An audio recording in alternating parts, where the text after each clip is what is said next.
इसको आप इस तरीके से भी सेंटेंस को लिख सकते हैं. इसी तरीके से अगर आप पास्ट अनरियल कंडीशन को स्टडी कर को सेंटेंस को लिख रहे हैं, which says if you had been here last night we would have enjoyed it. It means you were not there, so we did not enjoy it. That's how you will infer the meanings out of the sentence. But अगर आप इसमें wish को use करेंगे, we wish that you had been here last night. So that simply means that you were not there last night, because you use the word wish when you are sure that that did not happen or that will surely not happen.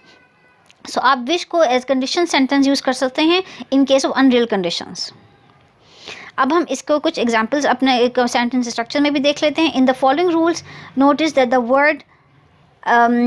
the word that is proportional, that is optional, right? This word that is optional. So in case of future wish, what the structure sentence will be, you will have a subject followed by wish. This that is optional, that's why it is written in parentheses. Then a subject, this subject can be same or it can be different, so we just made a different color, followed by these modal verbs. It could be could verb, it could be would with verb with verb in the present form, in continuous form, which is also known as gerund form. So the sentence structure would be, we wish